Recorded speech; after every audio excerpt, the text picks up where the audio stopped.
В Республике Коми подготовлен каталог школьной одежды, которую предлагают наши производители. Этот каталог был через Министерство образования доведен до всех школ, для того, чтобы родители могли сориентироваться, ну и выбрать для себя какие-то приемлемые варианты.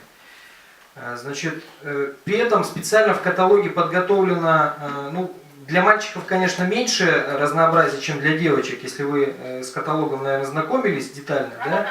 Вот, потому что, мы понимаем, что девочки все-таки более в данном случае как бы разнообразны и требовательны, я бы так, наверное, сказал, чем для мальчиков. Там брюки и жилетку, что-то другое придумать, или там пиджак сложно.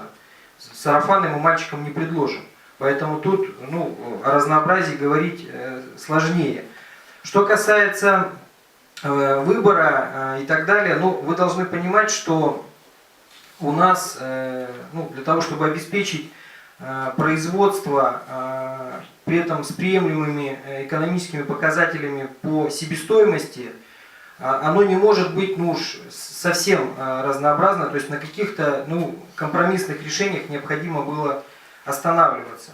Вы говорите, что дорого, в данном случае, вот если говорить о мальчиках, то комплект стоит брюки 1200, жилет 1200, то есть на мальчика на 1200 рублей. 1700 было собрание на мальчика. У меня каталог, который... На 6 класса 1700 жилет. Может быть. Да, это 1-5 класс, старший, да, может быть 1700. То есть суммарно у нас комплект получается около 3000 рублей.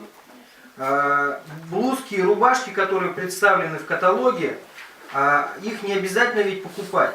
Да, и, соответственно, вы можете рубашку белую купить самостоятельно в магазине, совершенно без всяких, так скажем, тут рубашки, они действительно достаточно дорогие получаются. Вот.